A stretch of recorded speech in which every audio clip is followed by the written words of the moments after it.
It's ABT 12 day. What are the odds and what does that mean? We're doing our first review and it's going to be on ABT 12. Welcome back to another episode. Welcome to the beer brackets. Alessandro, how's it going? It's going great, man. How you doing, Joe? I'm doing great. I'm so ready. Look at this. This is my most valuable possessions right here lined up. I'm a little bit excited about this one. Wow, man. How many bottles do you have there? That's amazing. I love it. This was, I had to go through a whole thing. I'm able to find these, what would you say? Are these 750? These are like wine bottle links, right? Yeah, 750. I'm able to find the 750 milliliter ABT 12s pretty easily where I am, thankfully. These, I'm actually really excited about these cute little, 330. Yeah, I only have it in ounces. 330. Sweet. Oh, you got the ounces or you got the American label? Yeah. Yeah, I got the American version here. This is my first time actually seeing the 330s, and I got this out of a mix pack, which I had to specially order from the Liquor Commission here. And one of the beers that came in the 6-pack was the ABT 12.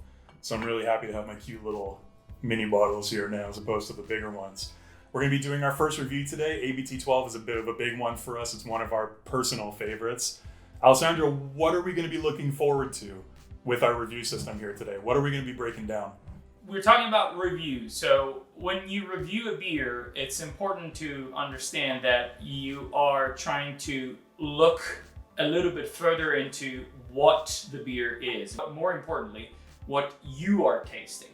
So in order to do that, obviously, it's difficult to just say, here's a beer, what do you think? That's a little bit too vague. So you need to kind of have a structure in order to do that. The structure that we came up with is divided into 5 parts.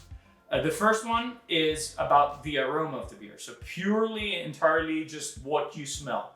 Second part is obviously the taste, which it's a little bit deceptive because when you think about taste, most of the time, people are thinking taste associated to flavor, but flavor is actually a combination of taste and smell. So we're gonna learn how to actually just focus on the taste part. Then we're gonna have the third part, which is the mouthfeel. So how the beer actually feels in your mouth, what kind of sensation it provides. Then we have our fourth part, which is the finish. So once you've taken a sip, the beer is gone, you now have that lingering taste. Well, how do we analyze that and what do we taste, what do we experience? And finally, obviously, we have an overall impression based upon the 4 previous one. 1, 2, or 3 points for each one of these, and together, these are gonna put us between 1 and 5. I'll have a link in the video as well, in the description, to a page where you can actually get a full breakdown of our rating system if you're curious. If you just want to casually watch along and just kind of see how we feel about them, what scores we give them, you're more than welcome to do that. If you do want to read up a little bit more on what Alessandro just talked about, you can check it out and you can read more about that there. I'm excited to taste this again in this kind of environment, really analyzing it. ABT 12 has been a beer, you introduced me to this beer, and since then it's been one of my favorites. I knew that I always really, really loved Belgian quadruple style ales. I've always really loved Trappist ales. This actually took over first place in my mind, the place that Chimay had held for so very long. So I'm excited to actually break this one down today because it's one of my favorites, if you can't tell already. I've got quite a bit of it going here and I'm ready to go. Can we open these up? Can we get going? Just one more moment. I just wanted to point out something very important. What I taste, what Joe tastes is completely different than what you taste. So it's important to think about the rating and the review just of an opinion. So that doesn't mean that, you're going to have the same impression of the beer. But having a system to analyze the beer is going to help you better understand what you like about it.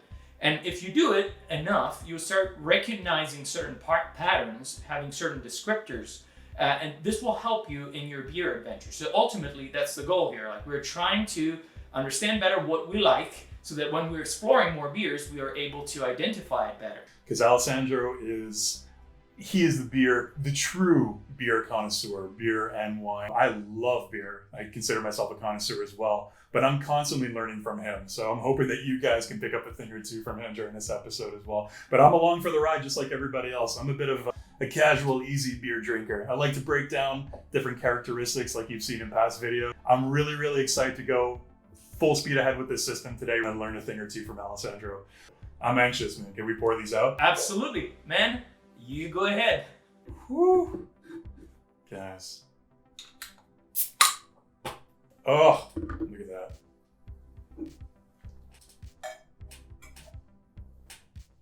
So for tasting purposes, I'm not going to pour the entire thing out. I'm going to go about a third of the way for now. I love that color of ABT 12. You can see how it has those dark chocolatey hues to it. You're almost tempted to think that it's black at first. It's that dark and thick, but it has this sort of, if this makes sense, a bright dark brown kind of color tone to it. It's very visibly dark chocolate brown. That's what I mean by bright dark brown. And it always has that thick, really, really bubbly head to it. That is so fun to look at. Visually, it's so appealing. Let's open it up. Let's not forget about the cap in there. First St Bernardus cap in there. Pour it out. Again, as Joe said, I'm not going to go all the way. I'm just going to go 1/3 of the glass, roughly. And as you can see, this style of beer foams a lot. That's perfectly normal. It's bottle conditioned, so it has like a lot of natural carbonation coming out. So all that foam that you see is perfectly normal. And now if you notice, both Joe and I have used not the most traditional type of glass that you would think of for a beer, right? And well, there's actually, again, like a purpose. Like the reason why we're pouring only to 1/3 and we're using this type of glass, which is actually a wine glass. You could use it more like a white wine glass. Red wine glass works too. But the main point is like the shape. You really want to have this big space here and kind of round it so that all the aromas are being trapped in the glass, so that when you go and smell, you are getting the most concentration out of it. Yeah, you want it to come to a point, right? So I guess the goal is that it's funneling the aromas towards your nose as you're drinking and taking a sip. So your nose is completely engulfed in the glass as you're sipping, and it's angular, it's towards your mouth and your nose in that sense, and not wide open like a standard pint glass or beer glass. Correct. And you know, one fun thing that you can do just to test it out at home is if you just pour like 1/3 of the beer in here, and then you just take a regular pint glass, which we happen to have right here, and you just pour the rest of your beer in that, and then you just do a little test and smell one and the other. Once you're going to see a dramatic difference in the amount of flavor, because that space there is essential for your nose to be inside and be able to smell all those aromas, which is why the first point of our rating system is actually just the aroma. Believe it or not, 80% of what we taste comes from the sense of smell. So, like Alessandro mentioned, I'm going to pour out the rest of mine into just a standard pint glass here, and then we're going to see if there's a difference in the overall flavor, in the aromas that I get from it, in the mouthfeel. We're going to compare them. Let that settle down for a bit. Maybe there's some people yelling at me out there about not angling the glass when I pour it out. If I know it's enough beer that it's going to fit, I like to just pour it straight out, let that carbonation in that head go wild and settle down for a little bit. But that's actually funny that you mentioned that, Joe, because that's actually the right way to do it, because the angular pour is something that came popular in the United States mainly because of speed.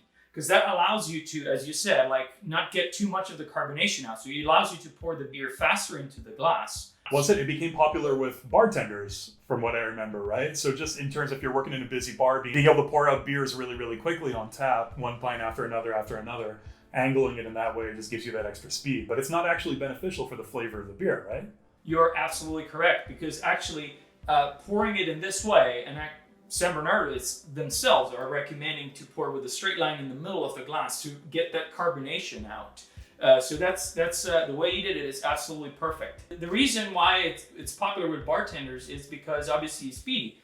Now you see I'm still not done pouring, and I need to wait for the foam to settle in the glass before I can finish pouring the very last bit. Guys, look at this. Just the color on this is absolutely amazing. This beer is such a work of art. I love that, the light can sort of, it has an opacity to it. The light can travel through. You can see those dark coffee, chocolatey color elements to it. But just that head, that intensely bubbly, thick head there that St Bernardus has, it just locks in all the flavor. All right, I'm getting too excited. I got to come down here. Okay. So one last thing, and then I promise we'll get into the aroma, is that with St Bernardus specifically, and a lot of the bottle conditioned beer, in the very last bit of the beer, let's say the last inch or so, if you've kept it standing up straight, it's where the yeast is going to settle. So a lot of people don't like drinking that. They leave it there in the bottle. But if you want to get that experience too, that's when you pour that last bit on top of the foam, and also the yeast will then settle down then into the glass, and it will turn it into a little bit more cloudy version of that same beer. They will taste actually different. I didn't know that some people avoid the sediment on the bottom of the bottle like that. What does that do? Does it give it a bit more of a malty, kind of yeasty flavor? Definitely yeasty and more estery if you want, especially with bottle conditioned beers, because the yeast that is used for that process has all sorts of aroma that can be pungent, and maybe not everyone enjoys that. So it's an option. I want to taste it how it's meant to be tasted. I want it all. Give me all that yeast. I agree with you, man, 100%. But let's get into the aroma here. First smell here. What do you think? So what's so interesting about St Bernardus, and this is something that struck me, I should be specific, the ABT 12, one thing that struck me right away the first time I had it was the aroma. The aroma is so unique, I find, at ABT 12. You can kind of get an element of coffee in there. That's the first thing that comes to me. Maybe like a little bit of hazelnut, dark chocolate, but you definitely have that coffee chocolate aroma that's mixing together. Yeah, I get one of the things that I like about St Bernardus. You do get that malty roasted, that flavor, coffee-like that Joe is mentioning, but it also almost have a lot of beers I find have almost a bready kind of smell, but this one here is more like cake-like. Imagine like having a cake that you just baked. You take it out of the oven, you go and smell it, and you obviously get the smell from the flour that has been baking like bread, but it's more towards the sweet side versus bread is more towards the savory side. At least that's what I get from it. That's the perfect way to describe it. I think depending on who's talking, I think you're going to get some different descriptors there. Some people might say caramel. I think you can kind of substitute in any kind of sweet flavor that you can associate with it. For me, there's definitely, like Alessandro mentioned, kind of dark roasty. For me, that's coffee. That's what I associate with coffee. So when I say coffee dark chocolate, it has those sweet dark elements like a dark chocolate and the roasted elements like a coffee does. So that's where I'm getting those two together. But you can really substitute any kind of sweetness in there. Man, this is just, aroma-wise, it's so complex because again, and as Joe said, it's perfect. Like, the descriptor that we're using will change because every one of us have had different experiences in the past. So what you're smelling is probably going to be slightly different than what someone else is. But still, like, we're in that realm of slightly roasted with a little bit of sweetness. And man, it's just like all the way. Another thing that I do get a little bit is that yeasty estery, almost like banana-like, a banana bread kind of cake. You know what's amazing about when you're talking about aromas with beer, as soon as you mention something, I can smell it. It's kind of amazing the mental associations that you can make with it that way.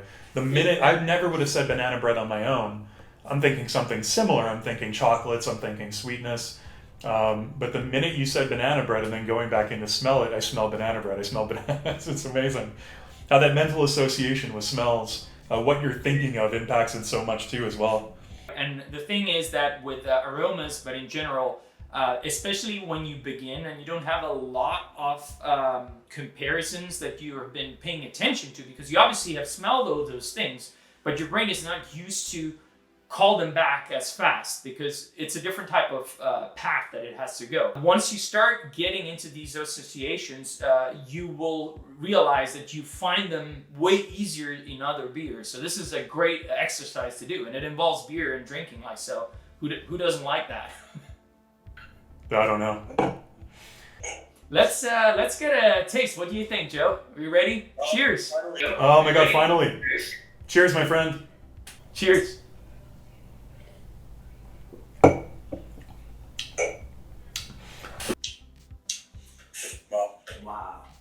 Well, And it's important that you took a taste too, because when you take a sip, actually, what's happening is that part of the aroma is getting impacted by the saliva in your mouth. The retronasal passage is getting a part of the experience of the aroma too. So when you analyze the aroma, it's also important to do that after you're taking a little sip, because it can change like the way you're thinking, and when you go back into the beer and you smell it again after the first sip.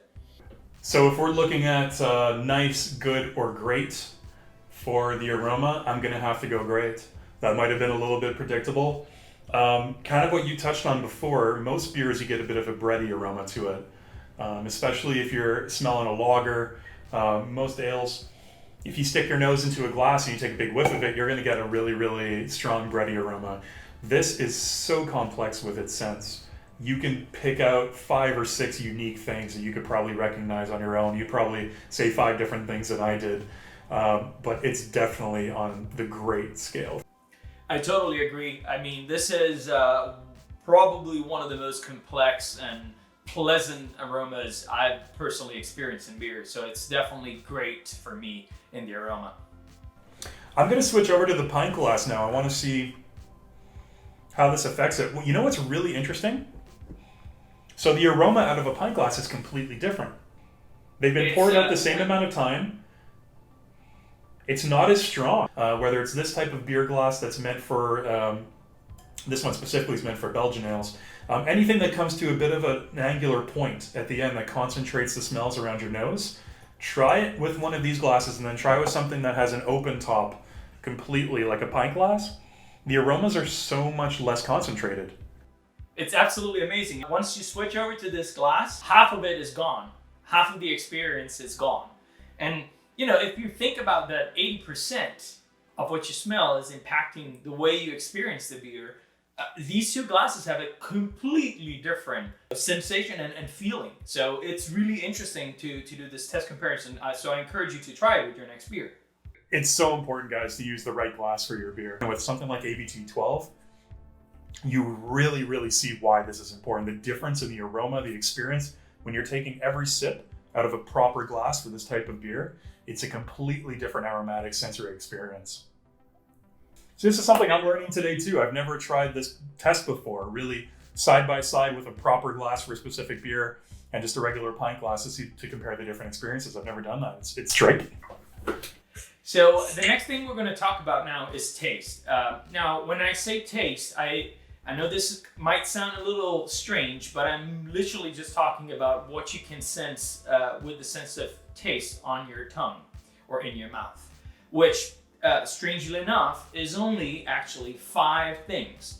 And those 5 things are saltiness, sweetness, umami or savoriness, sour or acidity, and bitterness. That's it. So think about this. You cannot taste chocolate. You cannot taste strawberry. You can smell those things. You can't taste them. So for something like chocolate, does that mean, you kind of hinted at this before with how it interacts with your saliva. So when you're actually chewing something or when you're sipping something or drinking something, are you, the aroma of it is contributing at the same time? It's still working its way up through your nasal cavity and you're still smelling it as you're sipping something, as you're drinking something? Or is it really completely beforehand? Like before you actually take the sip, the smells that you take in are what are going to determine that taste there? That's a very good question. It's a combination of both. While you're eating, obviously, or drinking, it's predominantly what's happening in your retronasal passage, because that's coming back from the back part of your mouth. However, if you have the proper glassware and while you're sipping, your nose is also still in the glass, you're getting also that. So it's a double combination. And again, but those things are coming and are being registered in your brain simultaneously as you are tasting. It's common to think about taste as, oh, well, I'm tasting strawberry. But what you're tasting in reality is the acidity component, the sweetness of the strawberry, maybe a tiny bit of bitterness depending on the type of strawberry. When you combine these 2 things, you get something in your brain that is associated as flavor. So a combination of what you smell and what you taste. All right, so our next category is flavor. It's actually just a taste, Joe, so. If we're just going straight with taste, I gotta give it full marks. I gotta go very good. It's, for a beer especially, that is this strong, you're talking 10% alcohol. One thing that's really kind of important when it comes to beers, especially stronger beers like this, is that the flavors of the beer are balanced out with the alcohol percentage. But it's not just alcohol for the sake of alcohol. And when those things aren't balanced, for me, that's kind of what will throw off a taste. So that's how I'm approaching it. You tell me if you're looking at it a little different. For me, that's sort of the basis of a taste of a beer for me. The flavor elements that are in there, the different, the ingredients, everything that makes it what it is in terms of taste, is that very well balanced with the alcohol, and how does that interact with your taste buds? And for me, this is just top notch. I can't, it's so perfectly balanced in that sense, which for a 10% beer is, it's a little dangerous, but it's getting full grades for me, Alessandro. How about you? I totally agree. To me, one of the things that I like about this beer in particular on the taste part is that it almost touches all the different areas that you can experience in taste. So it has that initial sweetness, but then if you wait a few seconds, you taste that acidity just slightly. And a way to sense that is if you realize that after taking a sip, you start to salivate a lot. That's a sign that you're getting and usually you feel it on the side of your tongue, so you realize that it's tingling a little bit there. Oh my God, I'm getting that. I'm getting the salivation.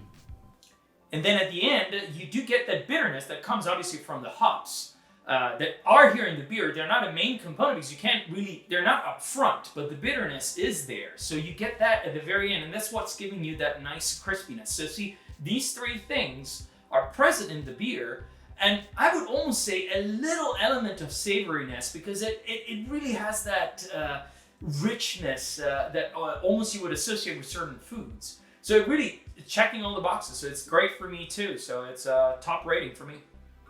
You know what's interesting? Like going back and forth between the Belgian beer glass here and my pint glass, there's not a big difference in the taste. With the aroma, there was a massive difference, but taste-wise, once it's actually in your mouth and you're getting the experience there, they're pretty equal, which is interesting. And yeah, I think you're absolutely right.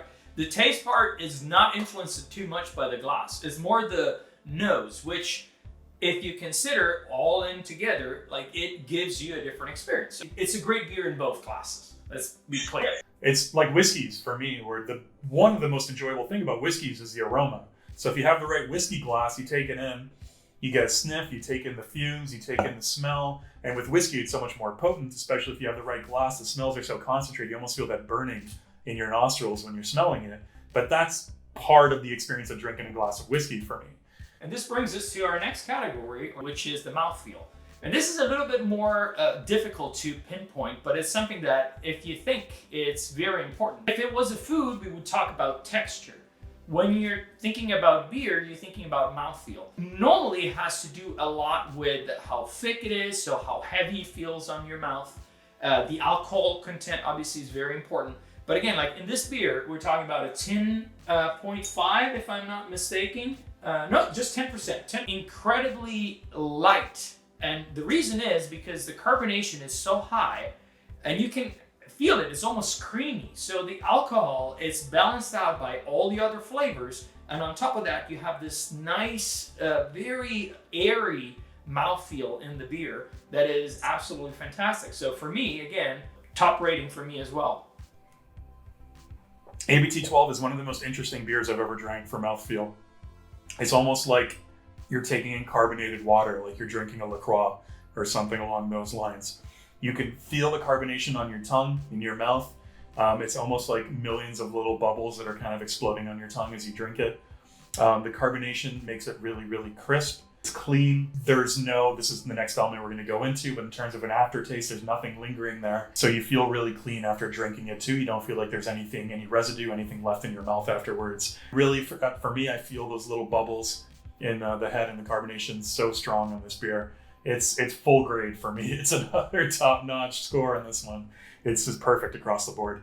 So the last Not last, but fourth element is the finish. Now, Joe pinpointed that a little bit earlier, talking about the aftertaste. That's another way of describing it. I tend to use finish because it's a little bit more broad, and you know, aftertaste sometimes can refer to something that can be unpleasant, or something that not necessarily evolves in a certain way, while finish encloses a little bit broader range. So what is the finish? It's simply, after you've taken a sip, you let it stay there for a few moments and you see what you taste. Can you still taste the beer? Does it taste good? Is it gone completely, the flavor? What's there? Can you still smell something, again, from your retronasal passage? Are there still some aromas, some flavors, some taste that are coming through? And how are they? Are they pleasant? Are they not? How do you rate them? So for me, this is going to be top grade. Again, it's top notch. Kind of what I mentioned before. The aftertaste is so brief and it's so crisp. There's nothing that lingers there. There's nothing that lingers on your tongue. There's no acidity that lingers on your tongue afterwards. You don't feel like you have any kind of... Now with some stronger beers, especially some higher alcohol beers, you almost feel like you have a film in your mouth after taking a couple of sips, like there's a residue that builds up. This is so clean. It's almost just like you're drinking sparkling water, if I had to describe it in that sense. And that kind of goes back to the mouthfeel as well. So clean, so crisp, almost no aftertaste. You have those sweet elements that we talked about before. For me, it was coffee, it was chocolate. For Alessandro, it was more, let's say, banana, sweet elements, banana cake. Top grade, top notch. I can't say, I don't have too much to say about that in that sense, aside from it's perfect. It's actually the best beer I've ever tried in terms of the aftertaste. So what I get after taking a sip of this delicious beer is a slight bit of bitterness that comes across a little bit more than from what you have on your palate first when you actually take a sip. But it's not unpleasant. It's extremely crisp and clean. And it's something that adds on because it was not as present before. You do still get all those bready, cakey smells and flavors coming through. It doesn't linger for too long, but when it's there, it's clear and crisp and easy and pleasant. So again, top rating for me as well. So that's that. Is this perfect? Is this the perfect beer across the board? I gotta tell you, if there was ever a perfect beer, and I have tasted a lot of beers in my time, if I ever had to choose one, if there ever existed a perfect beer, I think it might be St Bernardus ABT 12. It's considered one of the best beers in the world. It has that reputation, and damn, there's a reason why. What do you think? Again, overall, the last category for me here is top notch. So it's a great beer. Full rating because, perfect aroma for me again, perfect taste, perfect mouthfeel, perfect finish. I have to give it top rating here as well. And a lot of times when you see ratings, you see them getting close to, but never actually getting there. To me, this one here is checking all the boxes, so I'm not afraid of giving it a 5 out of 5. Yeah, we're not going to be snooty in that sense and be like, it's almost perfect, but it's a 4.82. If something is perfect, it is perfect. I don't know if this isn't a 5 on 5, if this isn't 5 beer brackets out of 5 beer brackets. I don't know what could ever be 5 on 5, to be completely honest with you. So we're not going to mess with you. We're not fooling around. It's a perfect beer, in our opinion. Cheers, my friends. Cheers. Cheers, Joe. 5 out of 5 for me, too. Cheers. I hope that wherever you are, you have access to ABT 12. You can get yourself some. Try it. Taste it with us as you're watching along with this episode. See if you smell the same things that we do. See if you have the same experience that we do. Let us know in the comments what you think about ABT 12. When was the first time you tried it? Who introduced you to it? Were you as lucky as me where you had somebody like Alessandro who went to the store with me and said, I need to show you something. We need to find this beer. You've never tried this beer before. I can't believe it. We went and we searched it out and he found a single 330 milliliter bottle of it. And we brought it up and we drank it and it blew my mind. Alessandro, would you call, just to wrap up today, we'll wrap up with a little story time. Would you call ABT 12 Trappist beer? It's definitely in that category, but it can't really be defined as Trappist because of the fact that in order to be called a Trappist beer, it has to be produced in a facility that is overseen by Trappist monks. And while they used to at a certain point, they're no longer. So you can't sneak one by this guy. I was hoping to kind of catch him on this and give him a piece of information that he didn't know already. So what happened, I'll actually expand on that a little bit. You're right about how it has to be supervised by Trappist monks, but specifically it also needs to be brewed in an abbey as well. And in 1992 is when St Bernardus kind of decided, yeah, you know what? We're going to go a little bit bigger with our production scope here. And while we're not going to be known as a Trappist officially anymore, it still has all the elements of any fantastic Trappist beer. Technically, it's not one anymore. So if that comes up in some kind of pub trivia, or if you want to geek out to your friends about that, let them know. Thanks for joining us. I'm going to go finish all these right now. Maybe not, but I'll definitely try. If you haven't already, subscribe, like, turn on notifications. Stick around. We're going to have plenty of other reviews just like this one. We're going to have our beer bracket of the month episodes, which are a little bit more long form, where we open our beer brackets, we have a middle beer, and we close our beer brackets. We talk about our lives. It's a bit more of a casual conversation, easy flowing kind of episode. We're going to have a lot of fun top 10s coming up as well. There's tons and tons and tons of amazing stuff coming. So stick along with us for this journey, and we'll see you soon. Cheers, guys.